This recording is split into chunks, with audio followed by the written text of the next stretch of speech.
মাঝবয়সী যারা মুরব্বী আছেন, চাচা আপনারা লম্বা সময় চায়ের দোকানে শুধু শুধু নষ্ট করেন। এক কাপ চা খাইতে বাপ 2 ঘন্টা লাগার কথা না, কেন বসে রইল? আপনার সাথে বসে 5 জন মানুষ চা দোকানে গীবত করতেছে, পরের বদনাম, পুরা দেশ জাতি সমাজ সবার সমালোচনা বদনাম বেহুদা বলতেছে। আপনি বসে বসে শুনতেছেন, বিড়ি খাইতেছেন, নয়তো পান খাইতেছেন, নয়তো টেলিভিশনে নর্তকীর নাচ গান দেখতেছেন। আহা, একজন মুসলমান বয়স্ক মানুষ এত অসভ্য হবার কথা না, এত বেহায়া মুসলমানের বুড়ো মানুষ হওয়ার কথা না। 60 বছর বয়সী লোক আজও টেলিভিশন দেখে, নাচ গান দেখে, চা দোকানে বসে নর্তকীর ছবি দেখে। এই বুড়া মিয়া তো একেবারে নির্লজ্জ, বেহায়া মানুষ, একদম বেশরম লোক, বেহায়া লোক, কিন্তু শক্ত পাথরওয়ালা মানুষ।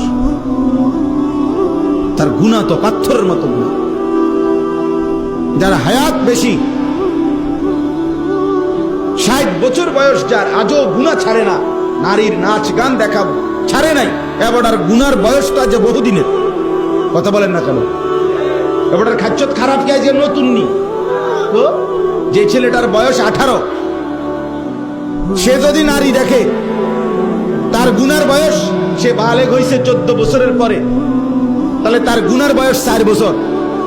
আর যে এবারটার বয়স 60 বছর, এবারটা অনবেডি দেখে, এবারটার গুনার বয়স আজকে কত বছর? হিসাব করেন না কেন? 15 থেকে 60 গুনেন। এই জন্য দয়া করে মুরব্বীদেরকেও বললাম, হায়াত কাজে লাগান। এত লম্বা হায়াত দেওয়ার পরও যারা কাজে লাগাইলেন না, বিশ্বাস করেন আপনারা বেশি আফসোস করবেন, আফসোস করবেন।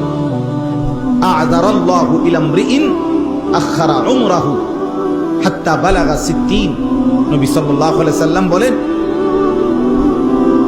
আল্লাহ তাআলা যাকে হায়াত লম্বা করে 60 বছর পর্যন্ত পৌঁছিয়েছেন, 60 মানে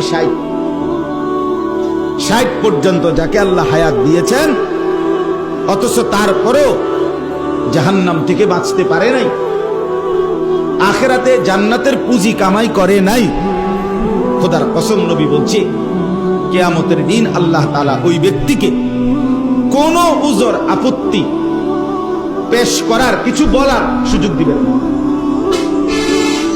না। বিশ্বাস করে খার করাইয়ে ফিরালেন।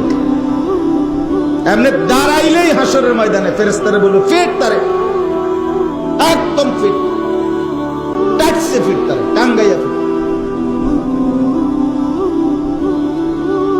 খামখেয়ালি জিন্দিগি, শেষ বয়সটা পান সুপারি, শেষ বয়সটা বন বিড়ি আর চা দোকান আর গপ সপ, নাতি নাতনি নিয়া ফাইজলামি। এর জন্য আল্লাহ দিছিলেন? মস্কারি করতেন দিছিলেন না রে? হ্যাঁ, দাদা নাতিন অসভ্য কথা বলে, নাতিনের কয় বউ, নিকৃষ্ট বেয়াদব এই লোক, অসভ্য চরিত্রের লোক এটা। বেটা, তোমার নাতনি তোমার বউ হবে কেন? বেহায়া মানুষ না হলে এ কথা বলতে পারে কেউ? আপনি বলেন না। মূল বিষয় হলো বুড়া হইছে, শাহওয়াত আজও কি যায় নাই, অসভ্য আখলাক এখনো যায় না। ওদের এমনি মস্কারি করে, কামনে মস্কারি করেন কেন? আপনার বয়স এত হওয়ার পর আপনার মস্কারি যাবে কোন বছর? 200 বছর পরে নাকি? আখলাক হবে কোন দিন? জীবন সাজবে কোন দিন? ওলামায়ে কেরাম আসছে, কেমনে বলবো? ওনারা বলবো কই? আল্লাহ। চলেন, এই জন্য বাপ দয়া করে মেহেরবানি করে আমার কথা রাগ হয় না, আমি একটু শক্ত মানুষ, কাটা ছাটা কথা কই না মানুষ, কিন্তু বাকি অন্যায় বলছি কিনা সেটা বলে। আমরা দয়া করে হায়াত কাজে লাগাই, হায়াতটা কাজে লাগান। শেষ বয়স আল্লাহ যাদেরকে দিছে, সুযোগ দিছে রে বাপ আল্লাহ। চাচা, আল্লাহ আপনাকে সুযোগ দিয়েছেন। কত মানুষ জওয়ান কালে অল্প বয়সে কবরে চলে গেছে, আর আল্লাহ তাআলা লোকটাকে সুযোগ দিছে।